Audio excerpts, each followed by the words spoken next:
या देवी सर्वभूतेषु शक्तिरूपेण संस्थिता नमस्तस्यै नमस्तस्यै नमस्तस्यै नमो नमः। जय माता दी दोस्तों, स्वागत है आप सभी का हमारे यूट्यूब चैनल पावरफुल हिंदू धर्म में। आप सभी पर दुर्गा मैया की कृपा सदा और सर्वदा बनी रहे। आज हम आप सभी को आषाढ़ माह में गुप्त नवरात्रि कब से आरंभ हो रही है, उसके शुभ मुहूर्त, पूजा विधि, कलश स्थापना तथा कथा के बारे में आप सभी को बताएंगे। आइए जानते हैं कि गुप्त नवरात्रि के कब से आरंभ हो रही है, उसके महत्व के बारे में। हिंदू धर्म में नवरात्रि का पर्व बहुत धूमधाम से मनाया जाता है। यह त्यौहार आदिशक्ति माँ दुर्गा को समर्पित है। नवरात्रि साल में 4 बार आती है: चैत्र, शारदीय, माघ और आषाढ़ नवरात्रि। इनमें आषाढ़ व माघ नवरात्रि को गुप्त नवरात्रि मनाई जाती है। गुप्त नवरात्रि में माँ दुर्गा की 10 महाविद्या की पूजा के लिए समर्पित होती है। आषाढ़ गुप्त नवरात्रि कब से आरंभ हो रही है तथा घट स्थापना की शुभ मुहूर्त के बारे में आइए जानते हैं।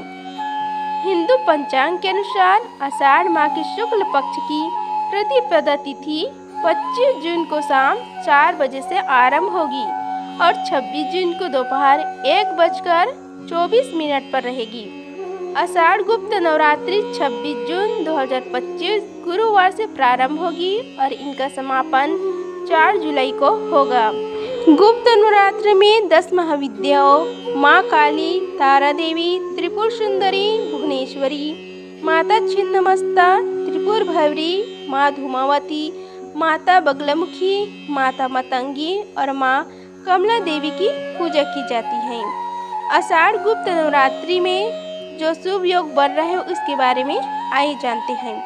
आषाढ़ गुप्त नवरात्रि पर स्वार्थ सिद्धि योग का शुभ संयोग बन रहा है। ज्योतिष शास्त्र में सिद्धि योग अत्यंत शुभ माना जाता है। मान्यता है कि इस योग में किए गए कार्य सफल होते हैं। स्वार्थ सिद्धि योग सुबह 8:46 से पूरे दिन रहेगा। इस दिन ब्रह्म मुहूर्त सुबह 4:05 से सुबह 4:45 तक रहेगा। अभिजीत मुहूर्त सुबह 11:56 से दोपहर 12:52 तक रहेगा। आइए अब जानते हैं आषाढ़ गुप्त नवरात्रि में घट स्थापना की शुभ मुहूर्त के बारे में। आषाढ़ गुप्त नवरात्रि घट स्थापना का शुभ मुहूर्त सुबह 5:25 से आरंभ होगा और सुबह 6:58 तक रहेगा। घट स्थापना के शुभ मुहूर्त की अवधि 1 घंटा 33 मिनट है। घट स्थापना का अभिजीत मुहूर्त सुबह 11:56 से दोपहर 12:52 तक रहेगा। गुप्त नवरात्रि के महत्व के बारे में आइए जानते हैं। गुप्त नवरात्रि में माँ दुर्गा की गुप्त साधना की जाती है। मान्यता है कि गुप्त नवरात्रि में की गई साधना का अति शीघ्र फल मिलता है और मनोवांछित फल की प्राप्ति होती है। आइए अब जानते हैं आषाढ़ गुप्त नवरात्रि की पूजा विधि के बारे में। एक चौकी पर लाल कपड़े या पीला कपड़ा बिछाकर देवी माँ की मूर्ति रखें। चौकी घर के उत्तर पूर्व या पूर्व मध्य उत्तर मध्य में लगाएं। आप कलश को लेकर उस पर श्रीफल पर मौली लपेटकर उसे कलश पर स्थापित करिए। कलश में शुद्ध जल और गंगा जल भरें। अब उसमें बतासे, दुर्वा, साबुत हल्दी की गांठ, साबुत सुपारी डालिए।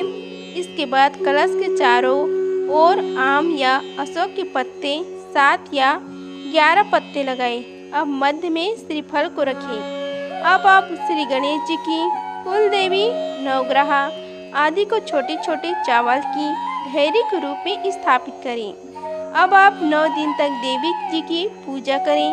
हर दिन आप देवी माँ की आरती करें। जल, रोली, चावल, लौंग, गूगल, प्रसाद फल, फूल, माला, धूप, दीपक जलाकर आरती करना चाहिए।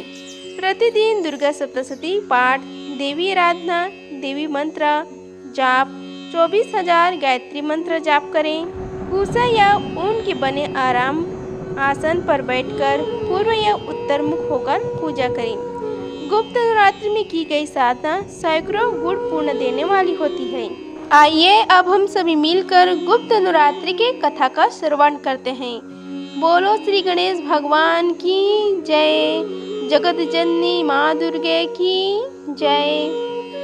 सतयुग में चैत्र नवरात्रि, त्रेता में आषाढ़ नवरात्रि, द्वापर में माघ, कलयुग में अश्विन की साधना उपासना का विशेष महत्व रहता है। मार्कंड पुराण में इन चारों नवरात्रों में शक्ति के साथ साथ इष्ट की आराधना का भी विशेष महत्व है।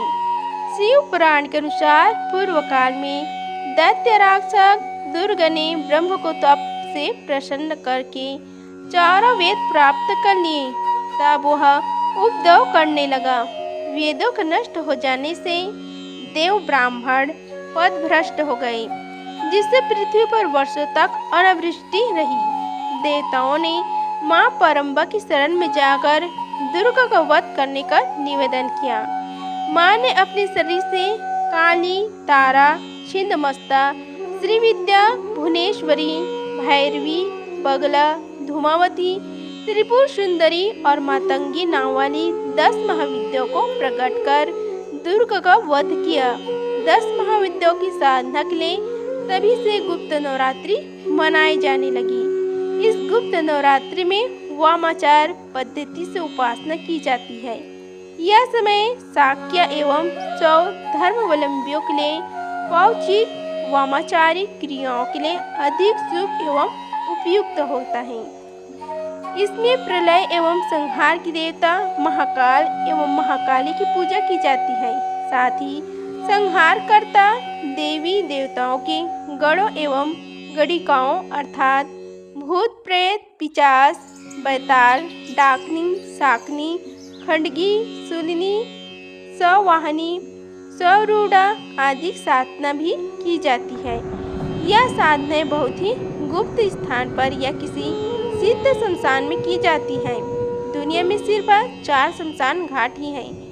ऐसे हैं जहां तंत्र क्रियाओं का परिणाम बहुत जल्द मिलता है।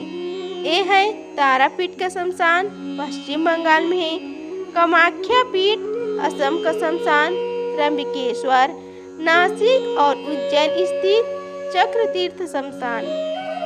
गुप्त नवरात्रि में यहाँ दूर दूर से साधक गुप्त साधनाएं करने के लिए आते हैं।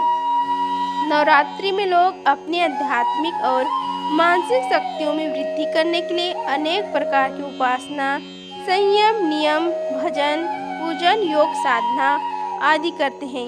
सभी नवरात्रों में माता के सभी 51 पीठों पर भक्त विशेष रूप से माता के दर्शन के लिए एकत्रित होते हैं। माघ मास की नवरात्रि को गुप्त नवरात्रि कहते हैं, क्योंकि इसमें गुप्त रूप से शिव शक्ति की उपासना की जाती है, जबकि चैत्र व शारदीय नवरात्रि में सार्वजनिक रूप में माता की भक्ति करने के विधान है। आषाढ़ मास की गुप्त नवरात्रि में जहाँ वामाचार उपासना की जाती है, वही माघ मास की गुप्त नवरात्रि में वामाचार पद्धति को अधिक मान्यता नहीं दी गई है। ग्रंथों के अनुसार माघ मास के शुक्ल पक्ष की विशेष महत्व है। शुक्ल पक्ष की पंचमी को ही देवी सरस्वती प्रकट हुई थी। इन्हीं कारणों से माघ मास की नवरात्रि में सनातन वैदिक रीति के अनुसार देवी साधना करने का विधान निश्चित किया गया है। गुप्त नवरात्रि विशेष तौर पर गुप्त सिद्धियां पाने का समय है। साधक इन दोनों गुप्त नवरात्रि माघ तथा आषाढ़ में विशेष साधना करते हैं तथा चमत्कारिक शक्तियां प्राप्त करते हैं। ओम जयंती मंगलाकाली भद्रकाली कपालिनी दुर्गा क्षमा शिवा धात्री स्वाहा स्वधा नमोस्तुते। आइए जानते हैं हम गुप्त नवरात्रि के महत्व के बारे में। गुप्त नवरात्रि में 10 महाविद्याओं की साधना कर ऋषि विश्वामित्र अद्भुत शक्तियों के स्वामी बन गई। उनकी सिद्धियों की प्रबलता का अनुमान इसी बात से लगाया जा सकता है कि उन्होंने कई नई सृष्टि की रचना तक कर डाली थी। इसी तरह लंकापति रावण के पुत्र मेघनाद ने अतुलनीय शक्ति प्राप्त करने के लिए गुप्त नवरात्रि में साधना की थी। शुक्राचार्य ने मेघनाद को परामर्श दिया था कि गुप्त नवरात्रि में अपनी कुल देवी निकुंबला की साधना करके वह अजय बनने वाली शक्तियों का स्वामी बन सकता है। गुप्त नवरात्रि 10 महाविद्याओं की साधना की जाती है। गुप्त नवरात्रि से एक प्राचीन कथा जुड़ी है। एक समय श्रृंगी ऋषि भक्तजनों को दर्शन दे रहे थे। अचानक भीड़ से एक स्त्री निकल आई और कमर बंद होकर ऋषि श्रृंगी से बोली कि मेरे पति दुर्जनों से सदा घिरे रहते हैं, जिस कारण मैं कोई पूजा पाठ नहीं कर पाती, धर्म और भक्ति से जुड़े पवित्र कार्य का संपादन भी नहीं कर पाती, यहाँ तक कि ऋषियों को उनके हिस्से का अन्न भी समर्पित नहीं कर पाती। मेरा पति मांसाहारी है, जुआरी है, लेकिन मैं माँ दुर्गा की सेवा करना चाहती हूँ।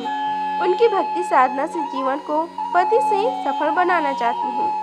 ऋषि श्रृंगी महिला के भक्ति भाव से बहुत प्रसन्न हुए। ऋषि ने उस स्त्री को आदरपूर्वक उपाय बताते हुए कहा कि वास्तविक और शारदीय नवरात्रि से तो आम जनमानस परिचित है, लेकिन इसके अतिरिक्त 2 नवरात्रि और भी होते हैं जिन्हें गुप्त नवरात्रि कहा जाता है। प्रकट नवरात्रि में 9 देवों की उपासना की जाती है और गुप्त नवरात्रि में 10 महाविद्याओं की साधना की जाती है। इन नवरात्रि के प्रमुख देवी स्वरूप का नाम सर्व कारिणी देवी है। यदि इन गुप्त नवरात्रि में कोई भक्ता माता दुर्गा की पूजा साधना करता है तो माँ उसके जीवन को सफल कर देती है। लोभी, कामी, व्यासनी, मांसाहारी अथवा पूजा पाठ न कर सकने वाले भी यदि गुप्त नवरात्रि में माता की पूजा करता है तो उसे जीवन में कुछ और करने की आवश्यकता नहीं रहती। उस स्त्री ने श्रृंगी ऋषि के वचनों को पूर्ण कर श्रद्धा करते हुए गुप्त नवरात्रि की पूजा की। माँ प्रसन्न हुई और उसके जीवन में परिवर्तन आने लगी। घर में सुख तथा समृद्धि आ गई, पति सन्मार्ग में चलने लगे और जीवन माता की कृपा से खिल उठी। यदि आप भी एक कई तरह की दुर्व्यसनों से ग्रस्त हैं और आपकी इच्छा है कि माता की कृपा से जीवन में सुख समृद्धि आए तो गुप्त नवरात्रि साधना अवश्य करें। तंत्र और शाक्त मातावलंबी साधना के दृष्टि से गुप्त नवरात्रि के कालखंड को बहुत सिद्धदायी मानी जाती है। माँ वैष्णो देवी, परम्बा देवी और कामाख्या देवी का अहम पर्व मनाया जाता है। पाकिस्तान में स्थित हिंगलाज देवी की सिद्धि के लिए भी इस समय को महत्वपूर्ण माना जाता है। शास्त्रों के अनुसार 10 महाविद्याओं को सिद्ध करने के लिए ऋषि विश्वामित्र और ऋषि वशिष्ठ ने बहुत प्रयास किए, लेकिन उनके हाथ सिद्धि नहीं लगी। बृहद कालगणना और ध्यान की स्थिति में उन्हें यह ज्ञान हुआ कि केवल गुप्त नवरात्रि में ही शक्ति के इन स्वरूपों को सिद्ध किया जा सकता है। गुप्त नवरात्रि में 10 महाविद्याओं की साधना कर ऋषि विश्वामित्र अद्भुत शक्तियों के स्वामी बन गए। उनकी सिद्धियों की प्रबलता अनुमान इसी बात से लगाया जा सकता है कि उन्होंने एक नई सृष्टि की रचना कर डाली थी। अगर आप सभी को यह वीडियो अच्छी लगी होगी तो वीडियो को लाइक कीजिए, चैनल को सब्सक्राइब कीजिए और कमेंट बॉक्स में जय माता दी लिखिए। धन्यवाद। मिलते हैं अगले वीडियो में, तब तक के लिए जय माता दी।